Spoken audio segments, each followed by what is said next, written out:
Olá, sejam bem-vindos a mais uma teleaula do curso de automação da disciplina de manutenção de equipamentos e dispositivos. Hoje iremos falar um pouco sobre diagnóstico de falhas, técnicas inteligentes aplicadas à detecção de diagnósticos de falha. Se falando em diagnóstico de falhas, ultimamente tem várias empresas, vários processos são empregados para se detectar falhas antes que aconteçam, Como diz aqui no texto de vocês, hoje os métodos de diagnóstico de falhas são muito difundidos e ensinados por várias escolas de pensamentos. Por assim dizer, dentre alguns métodos e ferramentas mais utilizados, estaremos o famoso diagrama de Ishikawa. Esse diagrama é um diagrama onde você coloca todos os problemas que você tem e os métodos, as causas, e como resolver esse problema, A gente vai falar isso um pouco mais na frente ali no decorrer da nossa aula de hoje, mas vamos falar um pouquinho sobre os diagnósticos de falhas, iniciando e com as técnicas inteligentes aplicadas à sua detecção, correto?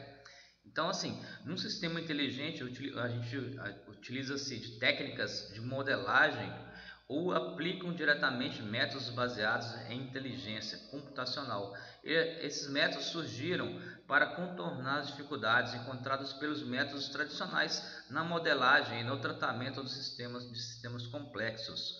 O objetivo do diagnóstico de falha é identificar falhas em um sistema defeituoso através da coleta e análise de dados sobre o estado do sistema utilizando medições, testes e outras fontes de informação, como por exemplo sintomas de mau funcionamento. Geralmente essa função é realizada por um ser humano bastante especializado.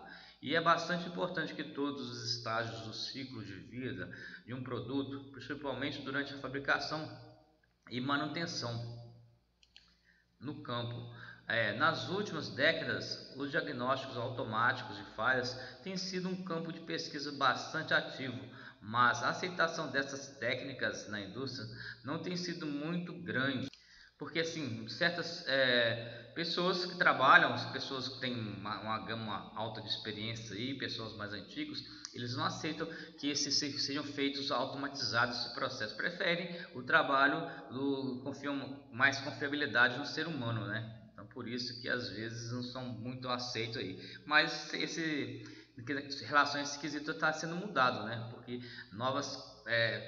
novas pessoas estão entrando no mercado, pessoas com ideias novas, estão inovando tudo, e esse processo de automatização vai ser um processo gradual, mas um processo que não tem para onde correr, vai ser dessa maneira mesmo, porque também você, certos locais são de difícil acesso para você fazer um diagnóstico, nem você ali você já implementando um sistema onde vai acusar que supostamente aquilo ali vai estar com problema, seria que um grande ganho, em vez de a pessoa pegar e colocar funcionários para poder buscar o problema, que ele vai apontar o problema onde está, em qual setor está, em qual parte da máquina, do equipamento está, vai ser mais rapidamente vai ser detectado e você vai poder direcionar a sua equipe técnica para dar essa manutenção previamente. Então aqui hoje a gente vai falar um pouquinho também sobre a terminologia básica dos diagnósticos de falhas e a descrição de algumas técnicas de diagnósticos tradicionais e uma revisão bibliográfica sucinta sobre a utilização de técnicas inteligentes neste campo, tá? Vai falar um pouquinho sobre isso daí, vamos percorrer um pouquinho nossa aula aí, que vai ser bem legal. E como no início foi falado ali, a gente vai utilizar o diagrama de Ishikawa, também conhecido por diversos outros nomes, tais como diagrama de espinha de peixe, porque ele tem esse formato aqui de uma espinha de peixe. O diagrama de causa e efeito também ele é conhecido. O PDCA, espinha de peixe, árvore de causas, espinha de peixe, e o diagrama dos 6 M's. Então, quem trabalha na área industrial, no setor de manutenção, eu vou falar de algum desses aí, são conhecidos por esses nomes aí no setor de manutenção, setor de técnico aí. Então, independente do nome que você prefere usar, é fácil entender o que o diagrama é, o diagrama de Ishikawa. Ele é uma ferramenta visual em formato de gráfico, criado pelo engenheiro Kaoru Ishikawa em 1943 e aperfeiçoada nas técnicas seguintes. Sua função é auxiliar as análises de organizações na procura da causa principal de um problema. O diagrama, portanto, tem como objetivo ajudar a equipe a chegar nas causas reais de problemas que acometem nos processos organizacionais de uma empresa. Ou seja, seu propósito é descobrir os fatores que resultam em uma situação indesejada na organização. E qual que é a origem da ferramenta diagrama de Ishikawa? Como falado, ela foi criada pelo engenheiro químico Kaoru Ishikawa no ano de 1943. Seu sucesso na gestão da qualidade parte da motivação de Ishikawa para criar a ferramenta. Seu projeto foi desenvolver uma ferramenta que fosse utilizável por qualquer pessoa, desde os colaboradores de chão de fábrica até a diretoria. Assim, por ser uma ferramenta visual, o gráfico diagrama de Ishikawa é muito utilizado para auxiliar na organização e no raciocínio da equipe. Então, dessa forma, a sua representação gráfica ele auxilia a equipe a chegar nas causas raiz que diminuem, no caso aqui, a produtividade da organização. Como que eu utilizo esse diagrama espinha de peixe? Como é utilizado? Então, se você entendeu para que serve essa metodologia do diagrama de Ishikawa, agora a gente vai aprender como fazer um diagrama de Ishikawa passo a passo. Eu vou demonstrar um pouco para vocês aqui, mas depois eu coloquei uns gráficos aqui bem fácil de entender, que vocês vai ficar mais fácil aqui agora, tá? Depois que eu explicar aqui, eu vou botar isso aqui no vídeo para vocês vão entender melhor. A sua utilização parte da premissa de que todo problema tem uma causa específica. Dessa forma, temos que eliminar a causa raiz, e que significa, consequentemente, eliminar o problema. Para descobri-la, portanto, o método sugere o teste e análise de cada sugestão e causas feitas pela equipe, né? Mas, antes de ver o passo a passo de como fazer o diagrama 6M, vai ser importante a gente entender que benefícios ele pode fazer para a sua empresa, né? Pode trazer aí, qual ganho que eu vou ter utilizando esse diagrama de Ishikawa, que vamos explicar também e mostrar para vocês que é um ganho grande, né, de tempo aí. Então, quais os benefícios o diagrama de Ishikawa de causa e efeito traz para a organização?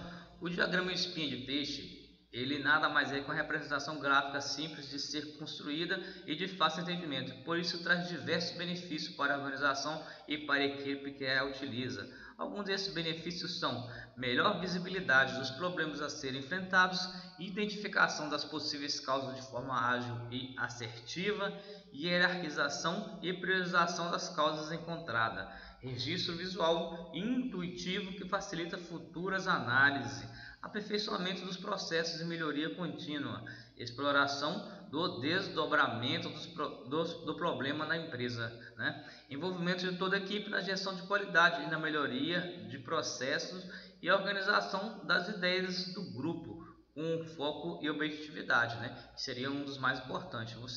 Como você vai fazer um diagrama, você vai procurar por todos os problemas existentes ali naquela empresa ali, você vai colocar quais são as prioridades ali, qual o problema que eu tenho ali, qual o problema que eu tenho, no caso, confecção dessa peça que é encontrada, né? Você vai percorrer toda a empresa ali, vai pegar a opinião dos operadores de chão de fábrica até da equipe ali, de engenheiros, da equipe do pessoal de RH, não sei, de toda a equipe, ele só pega informação ali, você vai ver se vai poder utilizar no seu diagrama. Isso aí, o problema vai afunilando ali, né? E você vai achar qual é a causa de cada um. No caso, o meu material aqui não consegui fabricar as 40 peças, qual foi a causa? O setor de compras não efetivou a compra do tal material. Ou também, porque a equipe de manutenção não supervisionou a máquina ali, a máquina continuou com problema, então teve que produzir. Então, por aí se vai, né? Você vai pegando os problemas que você tem ali e vai colocando no diagrama ali para achar realmente onde você vai atacar de início para combater esse problema. O diagrama de Ishikawa traz muitos benefícios para as empresas quando bem utilizados. Ele pode ser usado em conjunto com outras metodologias, como as reuniões de brainstorming, a tempestade de ideias, né, para quem não sabe, que potencializam o rendimento dos encontros e ajudam a equipe a expor suas ideias e pontos de vista.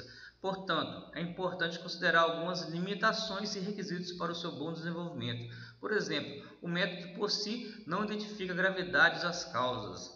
Além disso, ele precisa de pessoas organizadas que saibam coordenar reuniões e que tenham características de liderança para desdobrar a ferramenta. Mostrando para vocês aqui o que é e como construir um diagrama de Chikawa, correto? Então, o diagrama de Chikawa é uma ferramenta que auxilia a equipe a chegar nas causas reais de problemas que prejudicam os processos. Ele foi criado pelo engenheiro químico Kaoru Ishikawa no ano de 1943 e também pode ser chamado de diagrama de causa e de efeito, e também de espinha de peixe ou 6M. O diagrama pode ser uma representação gráfica simples e de fácil entendimento e traz diversos benefícios para a organização e para a equipe. Alguns deles são melhor visibilidade dos problemas, identificação das possíveis causas e aperfeiçoamento dos processos de hierarquização das causas encontradas. Então, como construir um diagrama de Chikawa? Define o problema a ser analisado pela equipe. Eu tenho que achar o problema central que eu tenho. Qual que é o problema que eu tenho? Eu tenho um problema de atraso de entrega de mercadoria, por exemplo. Esse é o seu problema central? Beleza, né? Então, desenhe uma reta horizontal que aponte para a direita e faça um quadrado na ponta. Então, esse quadrado aqui você vai botar qual que é o problema central que você tem, né? O problema é atraso na entrega de mercadorias, de confecção, de, produção. Então, você vai fazer essa seta aqui e vai botar o seu problema aqui na ponta. No caso, façam traços diagonais no corpo da seta que serão as categorias das suas causas encontradas. Então aqui eu tenho prazo de produção, eu tenho estoque, eu tenho mão de obra e tenho materiais. E no caso aqui o problema seria produtos atrasados. Então você vai analisar todo esse contexto aqui e vai achar qual é o problema central que você tem, né? E você vai fazer prazo de produção. Mão de obra, tem mão de obra suficiente? Qual o problema? A mão de obra está insuficiente. Materiais, não tenho materiais, veio de qualidade ruim. Estoque, não tenho material em estoque, né? Prazo de produção, o prazo está muito curto. Então você vai definir aí, você vai fazer um bate-papo com toda a equipe aí, desde a equipe dos engenheiros, a equipe de direção da sua empresa, e vai ver o que pode fazer para solucionar os problemas, né, encontrados aí. No caso 5, realiza um brainstorming com sua equipe para definir possíveis causas. E depois tem que fazer o que? Dentro das categorias definidas pela equipe, insira as causas encontradas. No caso aqui, o que o autor colocou? O prazo de produção não acompanhou o aumento da demanda do material, né? Então assim, a produção aumentou, mas o material continuou sendo enviado, não aumentou a quantidade de material enviado, então foi insuficiente. A mão de obra aqui postou produtos com atraso, no caso, o estoque, materiais para a confecção do produto não estavam disponíveis. No caso, os materiais não foram solicitados ao seu fornecedor. Então, isso que foi o problema meu aqui, foi produtos atrasados aqui, e aqui tem as causas e efeitos deles aqui, tá? As causas da produção aqui, os efeitos aqui, correto? Que chegou a esse problema aqui. Isso aí você vai diagnosticar o seu problema aí facilmente, você sabendo utilizar. Mas como falado, você vai ter que ter uma equipe de pessoas interessadas em realmente resolver o problema, porque às vezes você coloca isso aí para todo mundo, né? Você tem que ter uma equipe aí direcionada a fazer isso daí para poder realmente solucionar os problemas. Então depois você pode numerá-las de acordo com a sua gravidade ou importância, né? No final aí você pode fazer isso daí e depois você vem cá e enumera cada um aqui de acordo com a importância que você dá a cada item aqui, né? A cada problema aqui. Qual que é o problema primeiro aqui que tem aqui? É de mão de obra, de produto. Você vai numerar 1, 2, 3 aqui. Você vai colocando tudo aqui que você precisa. correto? Então, o que vimos ali foi o que? Temos que definir claramente o problema a ser analisado por sua equipe, desenhar uma seta horizontal que aponte para a direita e faça um quadrado na extremidade dessa seta, onde vai ser o problema que você tem, né? E depois escreva o seu problema central dentro desse quadrado. Então, depois de você escrever seu problema central dentro desse quadrado, né, faça traços diagonais no corpo da seta, como serão as categorias das suas causas encontradas. Depois temos que realizar um brainstorm com sua equipe para definir as possíveis causas. Essa é a parte mais demorada e trabalhosa do método, portanto, é importante focar em seus detalhes para que sejam bem realizadas no caso aqui, né? No caso seria essa parte aqui para você encontrar as causas das causas que pode cometer, que pode ter gerado o problema, né? Então isso aí é um bate-bola que você tem que ter com toda a equipe aí, desde a parte da direção até a parte do operacional de chão, né? De piso, né?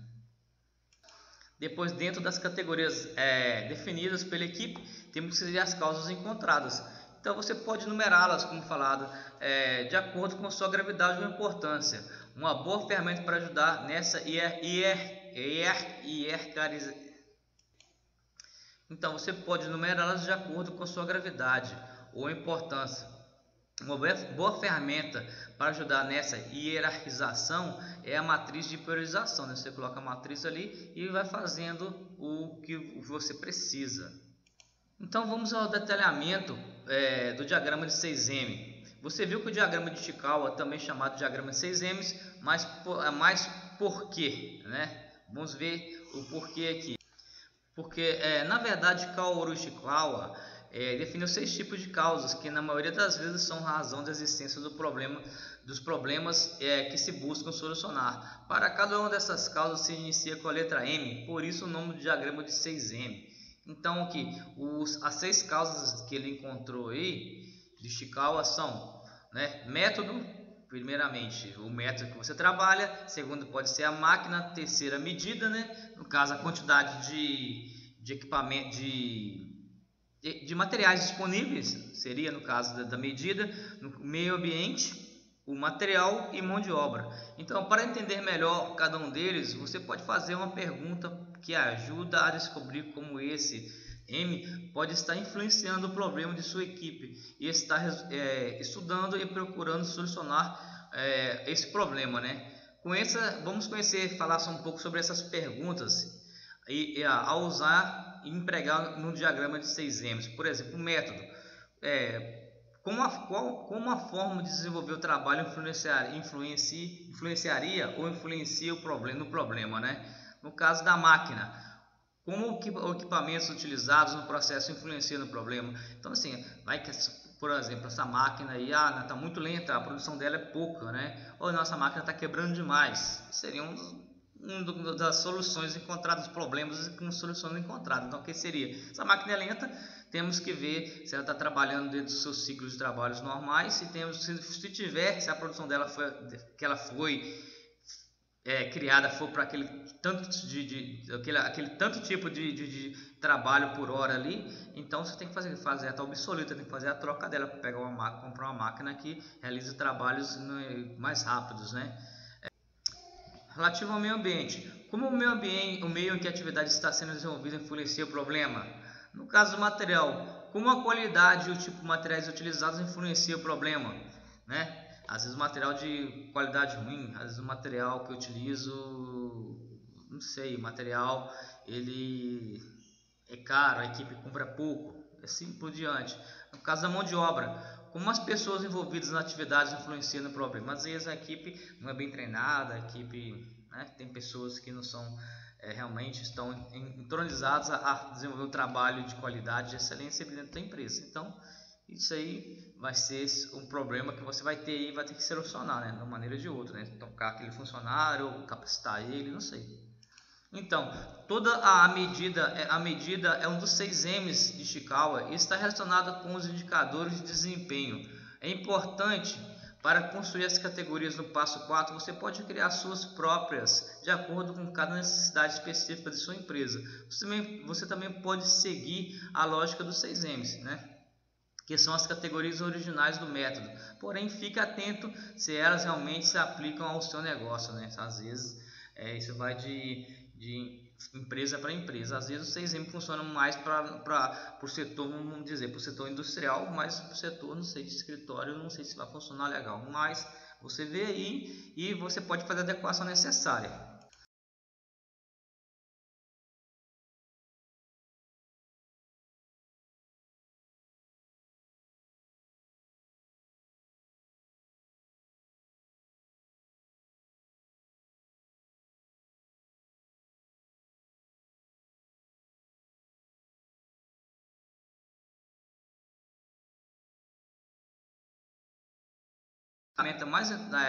Ferramentas mais importantes da gestão de qualidade, o uso do diagrama de Chikawa ajuda a manter essas atividades em constante aprimoramento e facilita a solução dos seus problemas, desde os mais simples até os mais complexos.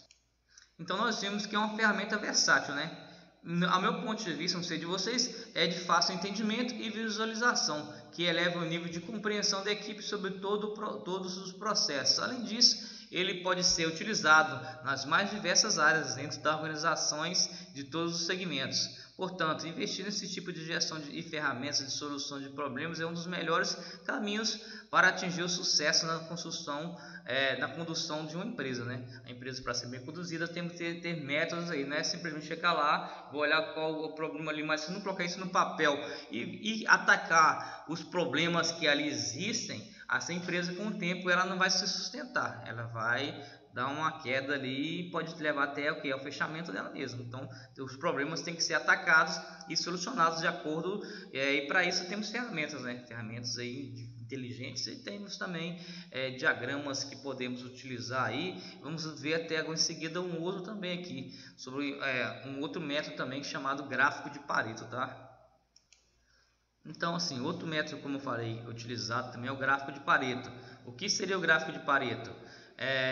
O gráfico de Pareto também é chamado de diagrama. É uma ferramenta que visa focalizar os esforços de melhoria. Então, ele é útil sempre que classificações gerais de problemas, erros e defeitos e de feedbacks para os clientes, né? Poderem ser classificados para estudos e ações posteriores. Então, você fazendo esse gráfico de Pareto, você pode na frente, você estuda ele e fala assim, qual o problema, qual a solução que eu tenho para esse problema aqui para não acontecer novamente.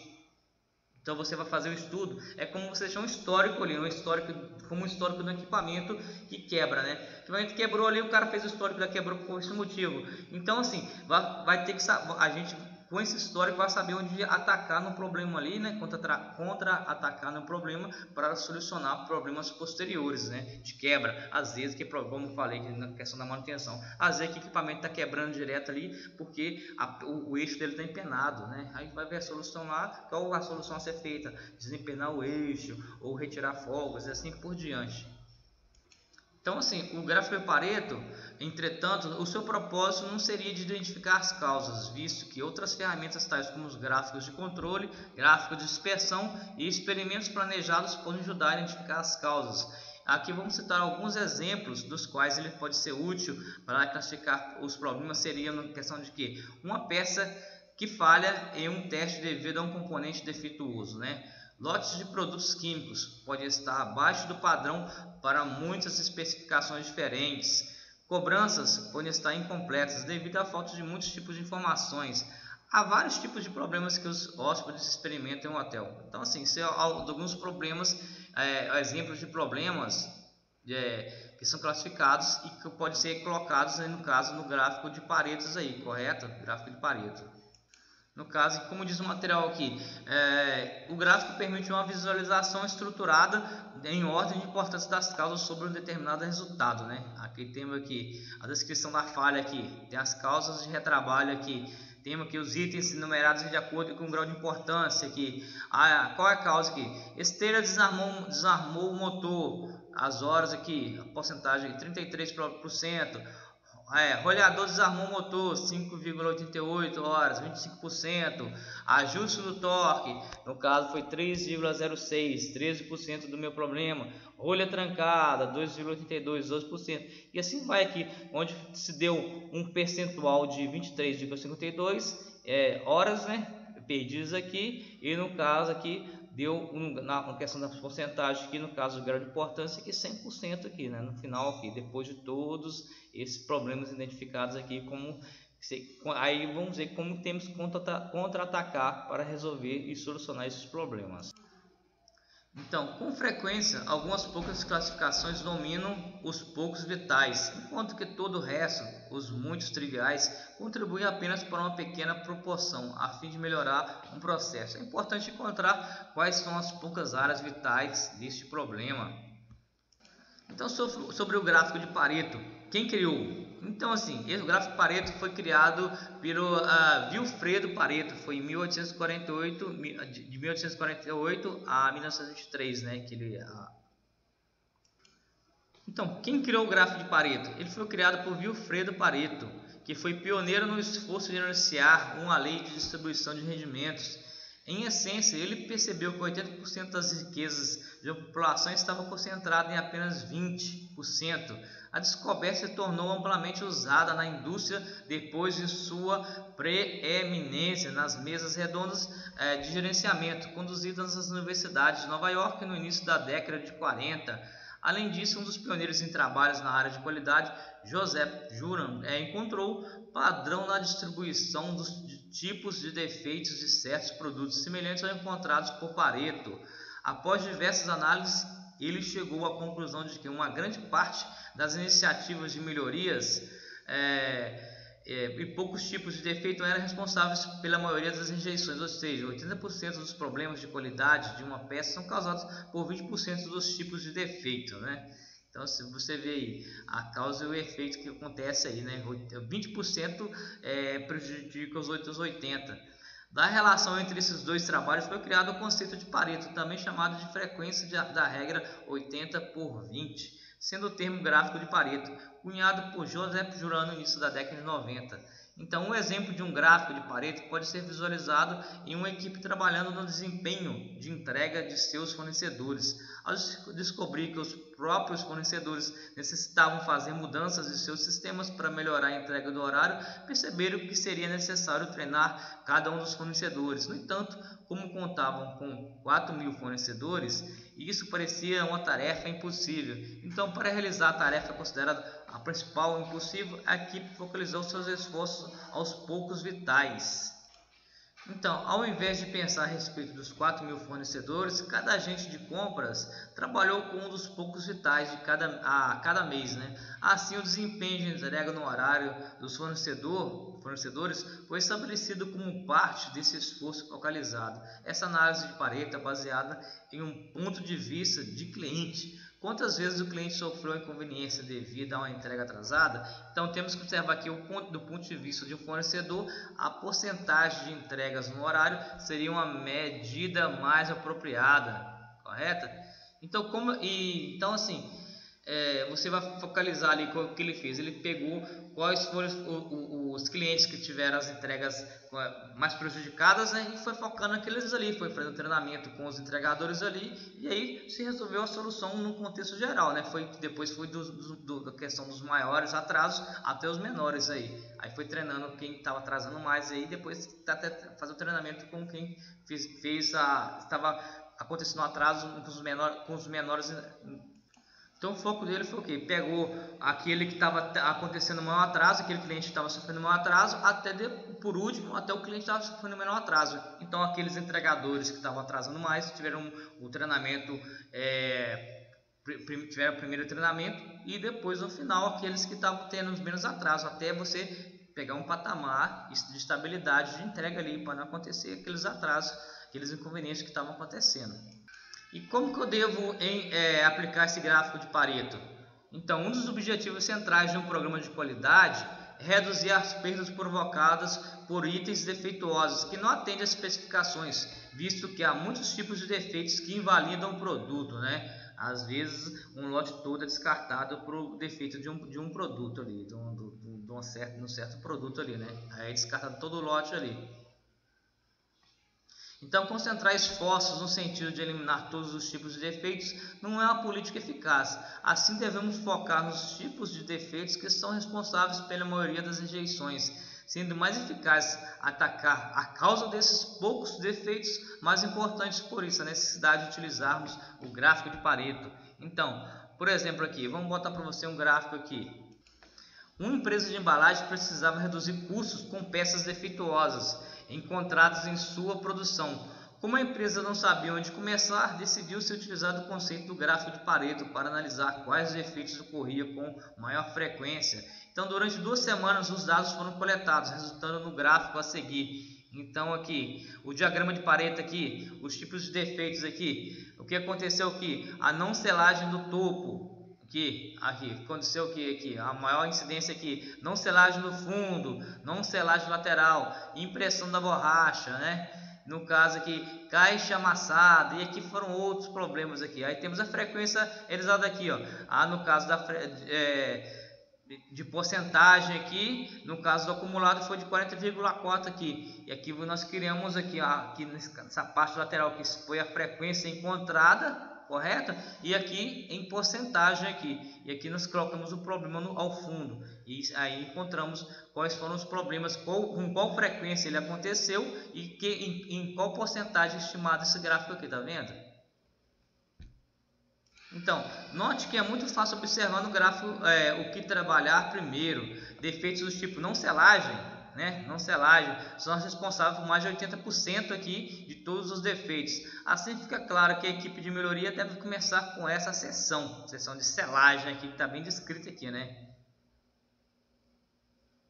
Se quiserem dar mais foco ainda, pode começar pelo defeito de não selagem do topo, né? Que foi a maior frequência encontrada aqui e a maior porcentagem encontrada também aqui, ó, foi 40%, né? Pois apenas esse tipo de defeito é responsável por mais de 40% dos defeitos totais. Então, começar a atacar por isso daqui, depois vamos atacar os outros problemas aqui para poder resolver a questão desses defeitos encontrados aí no trabalho aí. Então, como eu devo analisar o gráfico de Pareto? No exemplo anterior que eu passei aqui para vocês viram lá, no eixo vertical, nós utilizamos a frequência nas ocorrências com que ocorriam os defeitos. Porém, outras opções também podem ser colocadas aqui, né? Aqui como no caso foi a frequência aqui.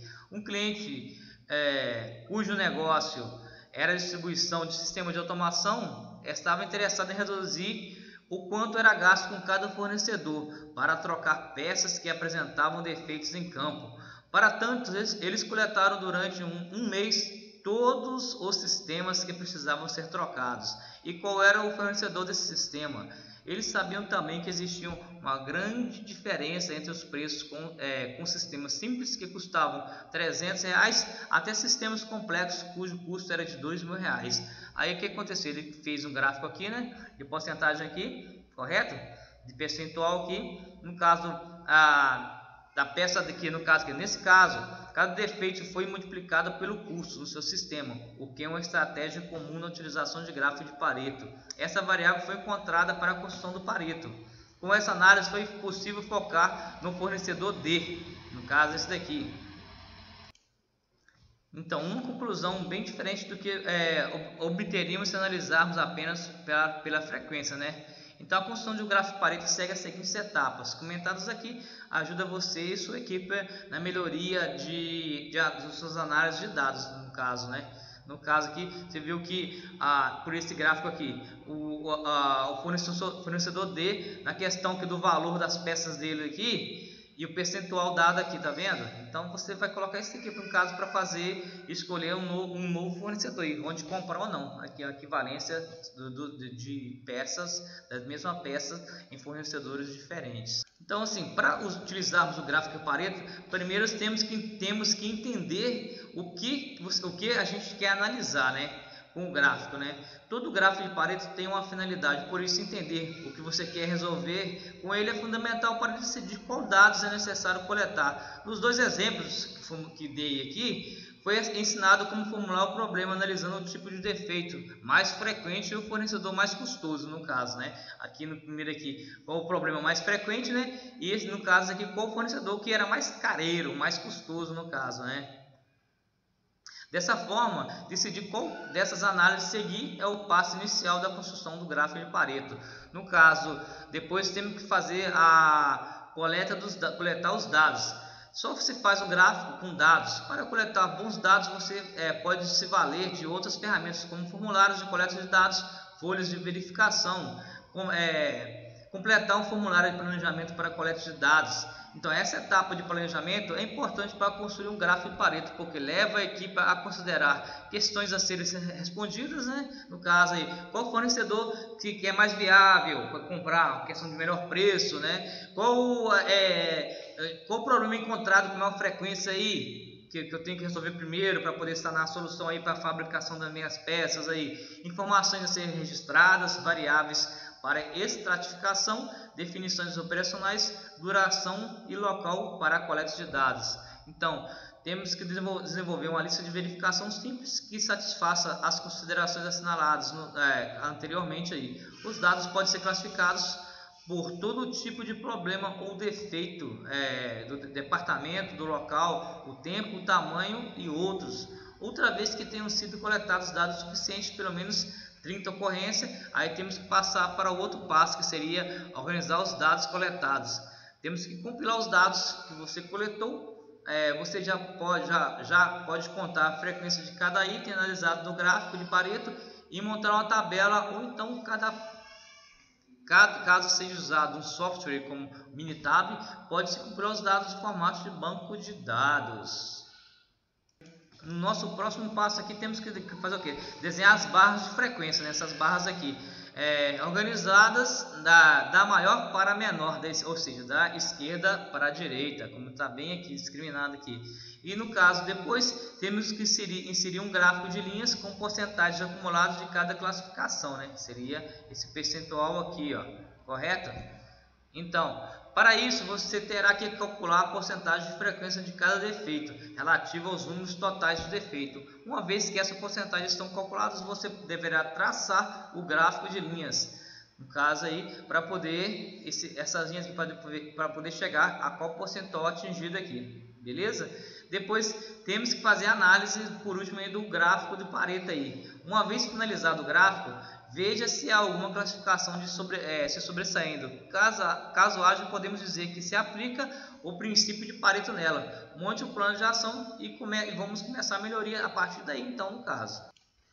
Então, de acordo com o estudado, a gente já sabe que um gráfico de Pareto é usado para priorizar esforços de melhoria, e sempre que uma equipe não estiver certa sobre onde focalizar os esforços de melhoria, deve usar uma análise de Pareto, que a ferramenta é aprimorada pela consideração cuidadosa das oportunidades de estratificação e de valores significativos para a escala vertical, né? No caso, o conhecimento relacionado à estabilidade do processo também torna o gráfico de Pareto uma ferramenta mais valiosa. Se um gráfico de Pareto for usado para estudar causas de um efeito, os métodos para se determinar as causas devem ser indicados como parte do gráfico. Então, você tem, para ter um gráfico de Pareto bem explicativo, você tem que colocar essa metodologia, usar essa metodologia, empregar, né, no seu gráfico aí. No caso, por exemplo, esse gráfico de Pareto aqui seria o que?